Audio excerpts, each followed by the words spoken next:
So who's right? Is Trump in the medical community right, or are you right? President Trump did an extraordinary piece of leadership. Is he right or wrong? Did COVID save millions of lives? As I said, he got Americans back to work. At that time, that particular vaccine was perfectly matched to the virus that was circulating then. And I have no idea how many lives it saved, but it saved quite a few. There it is, the moment President Trump's health secretary, Robert F. Kennedy Jr.'s entire anti-vaccine mythology collapsed into rubble. The man who built his brand, calling COVID vaccines the deadliest vaccine ever. It is the most dangerous vaccine and has killed more people than any other vaccine in history. Suddenly admitted that they save lives. And it wasn't because the evidence finally convinced him. Oh no. Nor because he experienced some road to Damascus conversion. It was because Democratic Senator Bernie Sanders had laid a trap so elegant, so airtight, that Kennedy was forced to choose between denouncing Donald Trump or abandoning his own conspiracy theories. And he chose to sacrifice his own mythology at the altar of Trump. Everybody is corrupt, but you? Is that what we're looking at? Why hello, my fellow apes. I hope you are well. This disastrous exchange, part of an examination during a Senate committee hearing, is something genuinely rare in modern politics. A conspiracy crusader recanting his own gospel on camera. Not because facts pierce the armor, he is famously invulnerable to those, but through the brilliant exploitation of competing loyalties. See, Sanders understands the man in front of him. He knows that Kennedy's anti-vaccine crusade, however loud, however lucrative, will always rank second to his political survival. And in Trump's administration, survival means never, ever contradicting the tangerine tyrant. In the next few minutes, we'll track the dodges, the pivots, and the stress fractures as Kennedy's cathedral of conspiracies groans under the weight of its own contradictions. We'll see how Sanders exposes not just Kennedy's intellectual bankruptcy, but the hollow core of anti-vax activism itself. There's no vaccine that is, safe and effective. I do believe that autism does come from vaccines. When push comes to shove, it's not about protecting children or exposing truth. It's about continuing a pilgrimage for power, marched under the banner of healthcare. Quick story that might save you some money. I've heard incredible things about The Blacklist. Everyone's saying it's one of the best crime thrillers out there. So I was excited to finally watch it, but it is completely missing from UK Netflix. Yeah, turns out it's a US exclusive. You're lucky gits. Slightly disappointed, I was ready to fork out for yet another streaming service, until I remembered that I have private internet access. A quick switch to Texas, and just like that, I could enjoy the show. But streaming is just a bonus feature. The real power of private internet access is how it creates an encrypted tunnel for your internet connection, making your IP address invisible to anyone trying to access your data, from hackers lurking on public networks to ISPs logging your every click. Be it coffee shop Wi-Fi, airport lounges, hotel connections, doesn't matter where you're at. Your login details, banking information, and everything else that you do online stays locked down and private. Now here's what truly sets private internet access apart. They're the world's most transparent VPN provider. Their no-log policy has been proven in court multiple times and independently audited by Deloitte. The bottom line is that they can't hand over your data because they don't keep it. With servers in 91 countries and all 50 US states, you can browse from virtually anywhere. Plus, they're one of the few VPNs that actually support person-to-person file sharing. But here's what is, to me at least, the best thing. One subscription protects unlimited devices. I've got it running on my phone, laptop, tablet, smart TV. Everyone in my house is covered with just one account. Right now, they're offering my viewers, you, an exclusive deal. 83% off, which brings it down to just $2.03 per month, plus 4 months extra free. And with their 30-day money-back guarantee, it's 100% risk-free to try. With over 30 million people already using it and 24/7 support, they've earned their reputation. You're in good hands. Head to piavpn.com/rationalityrules to get 83% off private internet access, plus 4 months free. Thanks. So, let's dissect this beautiful catastrophe, shall we? Next question. President Trump who I don't usually agree with, called COVID vaccines, quote, one of the greatest miracles in the history of modern-day medicine that saved tens of millions of lives worldwide. Scientific community agrees with Trump. Lancet study found that it prevented almost 20 million deaths during their first year of use. Quite the start. Here, Sanders begins with an outstretched hand of solidarity, deftly concealing the rope that will hang RFK Jr. He cites Donald Trump, of all people, as if the Cheeto-in-chief were Florence Nightingale reborn. For a brief moment, one might feel incredulous. Bernie Sanders aligning himself, however briefly, with a man that he spent years denouncing. But the maneuver is brilliant precisely because it's absurd. He isn't elevating Trump to the level of medical authority, he is inviting Kennedy to the gallows and asking whether he would like to place the noose around his own neck or have someone else do it for him. Amusingly, this is technically an appeal to a relevant authority fallacy, when someone cites an authority lacking expertise treating their opinion as decisive evidence. You hear this all the time in creationist spaces. We know that humans and dinosaurs lived together. My pastor said so, and he knows the Bible. But a pastor's knowledge of scripture does not make him an expert in paleontology. The same is true with Trump. Citing the man who once suggested bleach injections as if he were reliable on medicine is absurd on its face. But the brilliance lies in weaponizing that absurdity. Sanders knows that Kennedy cannot dismiss Trump's opinion without admitting that his movement's leader is unqualified, ignorant, or lying. Crucially, notice that Sanders does not stop there. He cites actual evidence, the Lancet study, a global analysis across 185 countries showing that vaccines prevented 19.8 million deaths in their first year. By doing this, he sets Kennedy's anecdotes and paranoia against one of the most comprehensive epidemiological assessments in history. Okay, before we go any further, we need to really appreciate Bernie's setup. Obviously, and as covered, Trump's medical opinion is as valuable as a chocolate teapot. But for RFK Jr., Trump isn't just an ally, he is the golden calf. This is more than a simple challenge. It's a trap! Let me lay this out. First, the bait. Trump says that vaccines are miraculous. They'll be talking about this great thing that we did with the vaccines. A truly unprecedented, amazing medical miracle. Second, the scientific community agrees. We're placing science in alignment with Trump. And third, Kennedy himself once called them the deadliest vaccine ever made. The most dangerous vaccine and has killed more people than any other vaccine in history. With the demand of the binary choice, Trump and science, or you, Sanders has set a double bind when someone must choose between two options that both result in their own defeat. You know, like your annoying boss, who demands that you take the initiative and be more proactive, but then criticizes you for not focusing on the priorities that they set for you. The reason it's a double bind here is because Sanders built this trap using divide and conquer, when someone creates divisions between opponents to prevent them from uniting against a common foe. Much of Trump and RFK's base oppose vaccines, but with Sanders forcing Trump on the side of science, it creates a scenario where, if Kennedy says that Trump is right, he betrays his anti-vax branding and admits that his entire movement is built on lies. But if he says that Trump is wrong,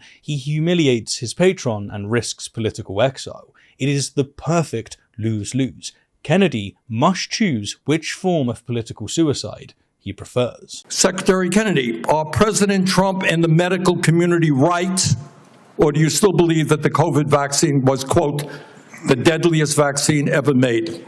No, first of all, I didn't say that. I said that in terms of affairs reports a while ago. I said today, I think that President Trump should get the Nobel Prize. Oh dear, that is the graceless shuffle of a cornered demagogue. I didn't say that. Oh well, I guess I kinda did. One could hardly script a more pitiful collapse. Kennedy begins with outright denial, an almost involuntary reflex, in the hopes that his past words might vanish. But within seconds, the facade buckles, and he concedes that, yes, he did indeed utter those very words.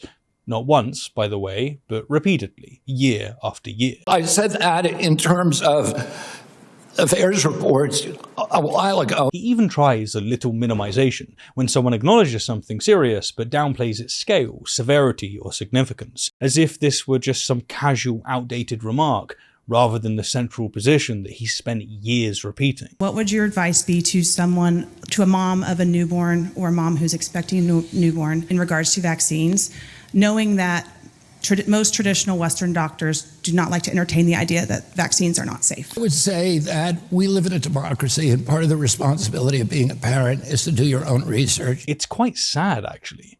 You can see that Kennedy wanted to feign amnesia, but he clearly realized that, in the internet age, your words are always waiting for you. Actually, you know what? It isn't sad. No, it's pretty damn hilarious. The stumbling thoughts, well, okay, I did say that, but now I think that Trump should get a Nobel Prize.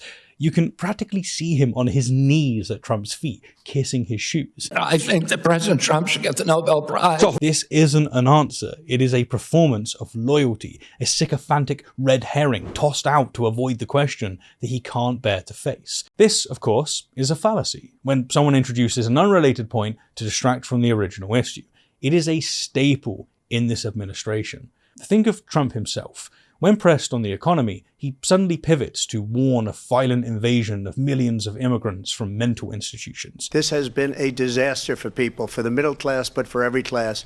On top of that, we have millions of people pouring into our country from prisons and jails, from mental institutions. It is a smoke bomb, a way to redirect outrage away from the original question he couldn't or wouldn't answer. Here, Sanders asked, who is correct, Trump or you? So who's right? Is Trump in the medical community right, or are you right? And Kennedy's reply was to suggest that Pumpkin Palpatine should get a Nobel Prize. The Republic will be reorganized into the first galactic empire. So let's not get distracted. Kennedy has repeatedly, in black and white, declared COVID vaccines the deadliest vaccine ever made. It is the most dangerous vaccine. His 2021 book, The Real Anthony Fauci, is practically scripture for that lie, and his podcast appearances from 2021 through 2023 repeat the same bile on loop. I did a book in which I have 450 studies that are digested in that book,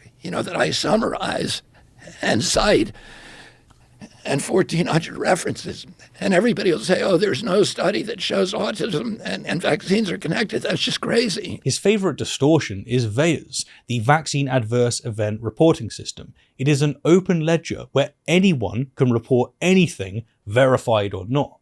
What's that? Your grandmother faints in the supermarket 2 weeks after getting a vaccine. Report it. A man dreams of a bat after his booster. Better write that down. But VAERS does not prove causation. It is designed to flag signals for investigation, and those investigations have been done. The CDC and FDA combed through the data and found serious adverse events to be vanishingly rare. But of course, Kennedy's trick is to turn allegations into confirmation, suspicion into fact. I've said today, I think that President Trump should get the Nobel Prize. So who's right? Is Trump in the medical community right, or are you right? We are not getting off topic here. Sanders refuses to bite on the Nobel bait. He returns, as any disciplined interrogator must, to the question at hand. Who is right? The medical community or you? Trump or you? Is Trump in the medical community right, or are you right? Stop trying to run to your safe space of Trump flattery. President Trump did an extraordinary piece of leadership. If this evasion stinks to you, that's because it's yet another red herring. He has been asked whether Trump was right about vaccine saving lives. Instead, he praises Trump's extraordinary leadership. He's not answering the question. President Trump did an extraordinary piece of leadership. And it's worth asking, which leadership exactly? Is it the leadership of suggesting bleach injections? Or perhaps the leadership of packing stadium rallies during a pandemic? Kennedy cannot say. The phrase is like perfume on garbage, a quick spritz to cover the smell, but the rot still seeps through. Now, the best red herrings, while still misleading, don't look like distractions at all. No, rather they sound like they're addressing the question, because all the right names and phrases are in the mix. In this case, mentioning Trump praising his leadership regarding COVID response, it makes the misdirection harder to spot. For many listeners, it might even work, but not for Bernie. He's not going to let Kennedy wriggle off the hook. Is he right or wrong? Did COVID save millions of lives? As I said, he got Americans back to work. At that time, that particular vaccine, which perfectly matched the virus that was circulating then, and I have no idea how many lives it saved, but it saved quite a few. Again, Bernie presses. He is the prosecuting attorney, refusing to let the witness wander into irrelevancies. The question will be repeated until it gets answered. Kennedy cannot escape by retreating to a manufactured middle ground, and, as a consequence, we are rewarded with the inevitable retreat. But it saved quite a few. Kennedy concedes, at last, the vaccines saved lives. But note the qualifiers. That particular vaccine. That particular vaccine. At that time. At that time. And quite a few. Quite a few. This concession is reduced to the most grudging form.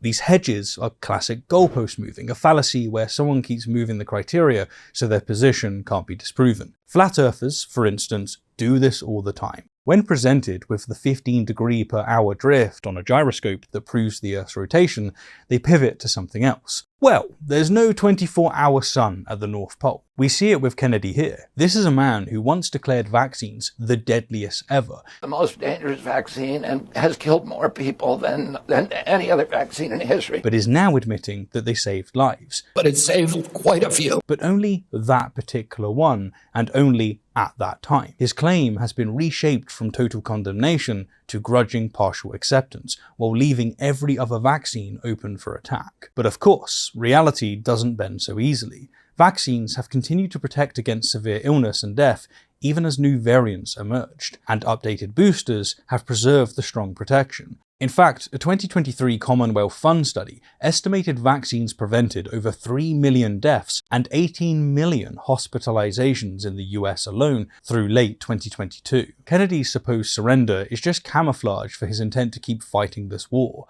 But good old Bernie isn't blind. And I have no idea how many lives it saved, but it saved quite a few. You know, what I find a little bit weird in this discussion, I'm hearing it over and over again this morning, Mr. Chairman, is we've got the entire medical community on one side. You got the AMA representing hundreds of thousands of doctors, the American Academy of Pediatrics, the American Public Health Association. All of these organizations are telling us that COVID vaccine and vaccines in general are safe and effective.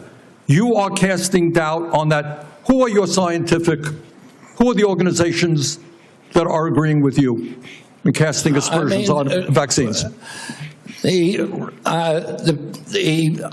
primary advisors are Marty McCary, Jay Bhattacharya, Dr. Oz. Sanders continues to build his case against Kennedy, institution after institution, each representing tens of thousands of professionals, all in alignment. Finally, he throws down the glove. Name the organizations that agree with you. Who are the organizations that are agreeing with you? It's a challenge designed to expose emptiness, because Kennedy knows, and Sanders knows that he knows, that there are none. And emptiness is indeed what follows, a shabby parade of names, all inadequate. Marty McCary criticised vaccination mandates for most populations. Jay Bhattacharya, a physician turned health economist, best known for co-authoring the widely condemned Great Barrington Declaration. Vinnie Prasad compared vaccine mandates to Nazi Germany, saying this is how democracy ends. You know, I'm not quite sure on how requiring your nation to protect themselves against transmittable disease is equivalent to a genocidal state. But, okay. And last but not least, Dr. Oz, a pseudoscientific TV salesman who platformed energy healing and pushed miracle weight loss pills until Congress dragged him in to explain himself. Green coffee bean extract, Yacon syrup, red palm oil, Garcinia cambogia. It's a miracle flower. This miracle pill, brand new miracle. Do you believe that there's a miracle pill out there? There's not a pill that's going to help you long-term lose weight and live the best life without diet and exercise.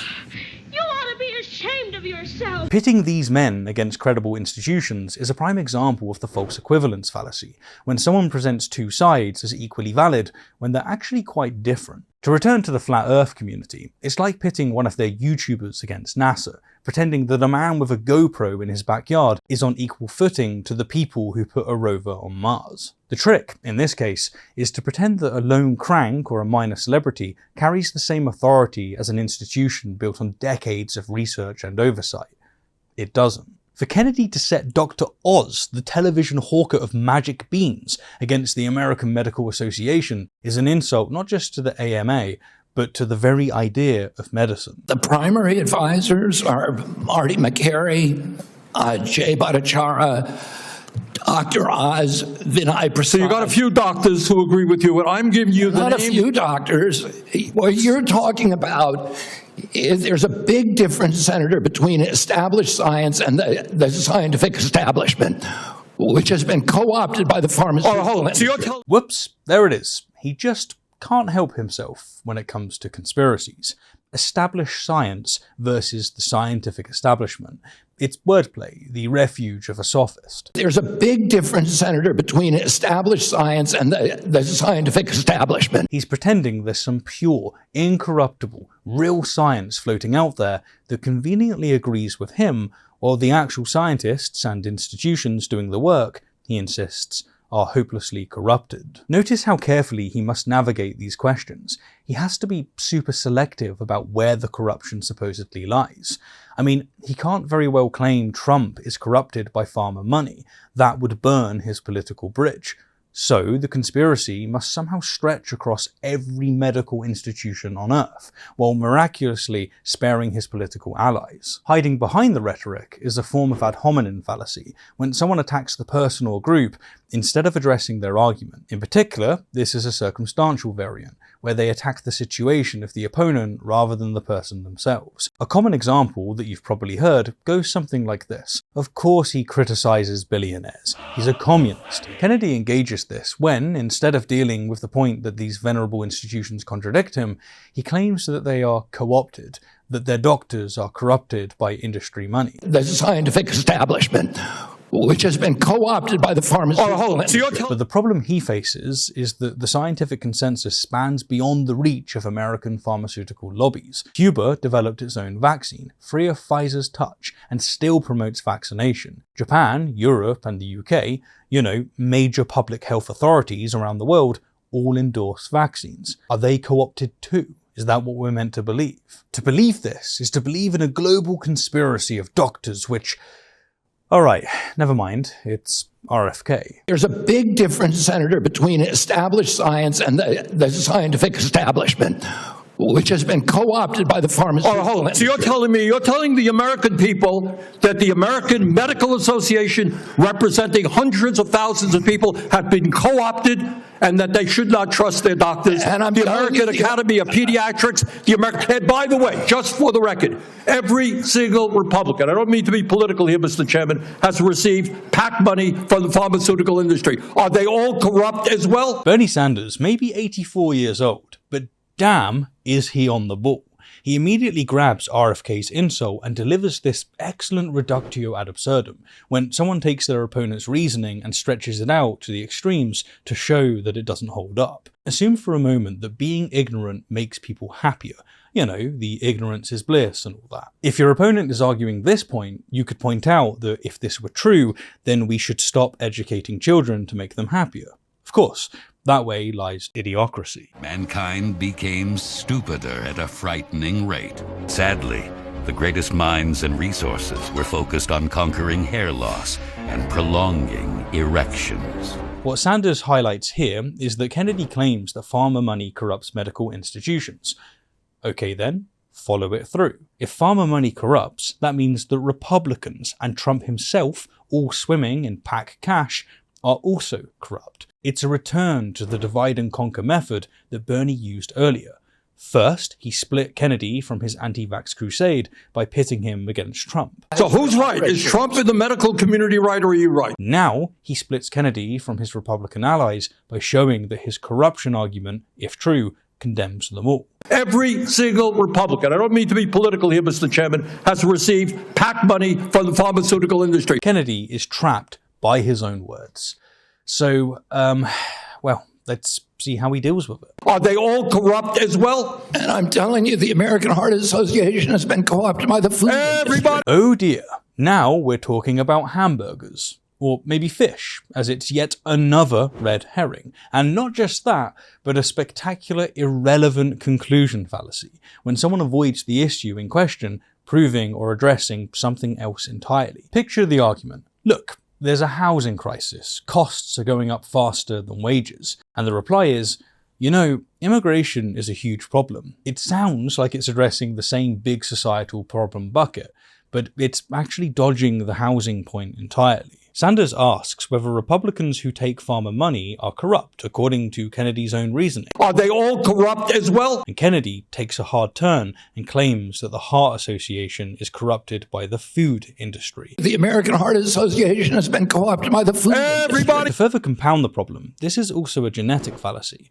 when someone dismisses information based solely on its source rather than its merit. Picture, I don't know, Trump's press secretary Caroline Leavitt earlier this year when she brushed off a court ruling against deportation orders, not by arguing the law, but by attacking the judge. She called Judge Boasberg a Democrat activist. Judge Boasberg is a Democrat activist. Emphasizing he was appointed by Obama. He was appointed by Barack Obama. And even dragged in his wife's campaign donations. His wife has donated more than $10,000 to Democrats. None of that engages with the legal reasoning. We see the genetic fallacy in play when Kennedy discards the Heart Association's findings because, as he claims, their funding is tainted, rather than any problem with their evidence or findings. But like Leavitt, he doesn't even have his facts straight, because the association frequently opposes food industry interests, such as urging less meat, less processed food, less sugar.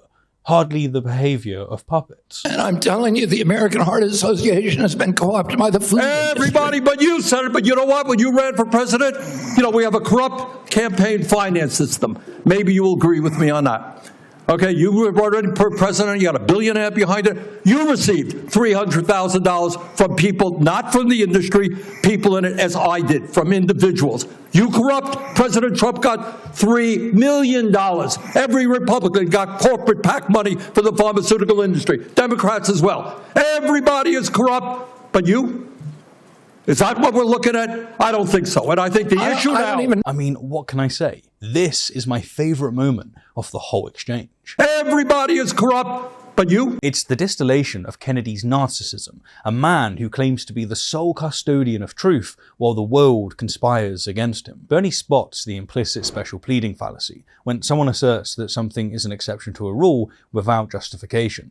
To give you an example, picture someone arguing that we should avoid superstitions, beliefs born of ignorance, fear of the unknown, trust in magic or chance, except, of course, for astrology, which is totally real. The rule bends conveniently to protect their personal favour. What have we seen with Kennedy? The claim that every institution is corrupted. The American Heart Association has been co-opted by the food industry. Every politician is bought.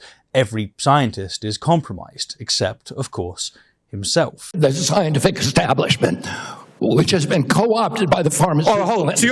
He alone is pure.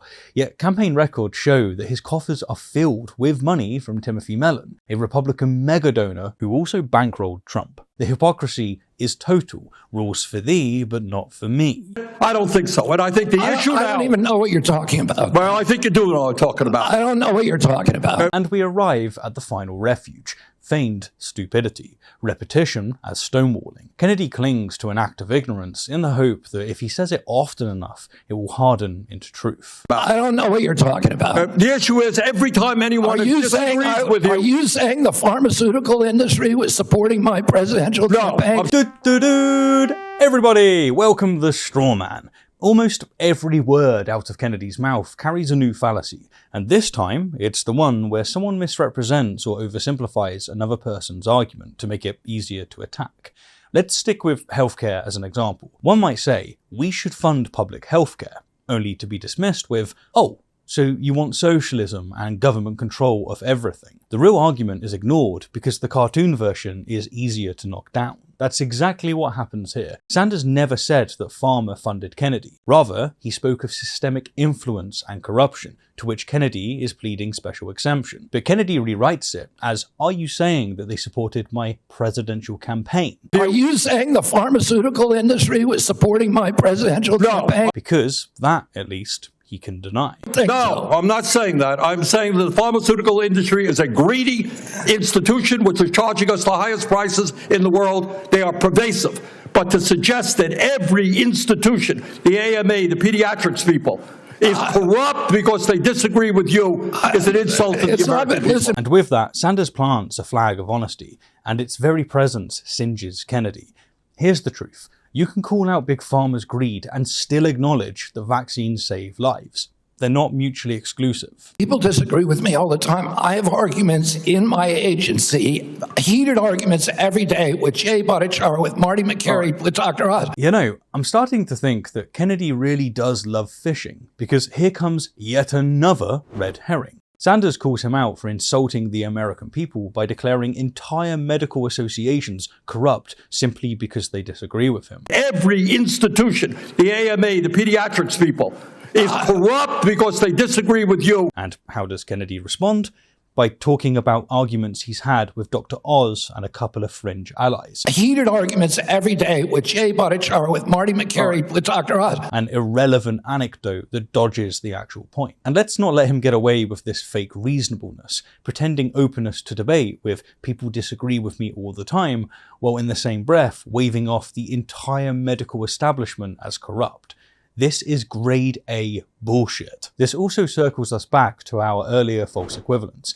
Kennedy's rattling off his buddies as if they stand on the same tier as the American Medical Association or the Academy of Pediatrics. Thankfully, even if Bernie doesn't label the fallacies, he clearly spots them. People disagree with me all the time. I have arguments in my agency, heated arguments every day with Jay Bhattacharya, with Marty McCary, with Dr. Oz. You have given the names of a few people. I have given you the names of organizations representing hundreds of thousands of doctors and scientists. I yield, Mr. President. And with this, Sanders slams the hammer, yelling a few people versus hundreds of thousands. I have given you the names of organizations representing hundreds of thousands of doctors and scientists. The contrast is overwhelming. Kennedy is revealed as a man stranded on an island of delusion, surrounded only by conspiracy theories and television doctors, unable to reconcile his loyalty to Trump with his hostility to science. The yield is both procedural and theatrical, the Senate formality doubling up as a mic drop. Sanders knows that he hasn't just won the exchange, he's left his opponent exposed, flailing, and absurd. Everybody is corrupt, but you? In the end, this wasn't a debate so much as a seafood festival.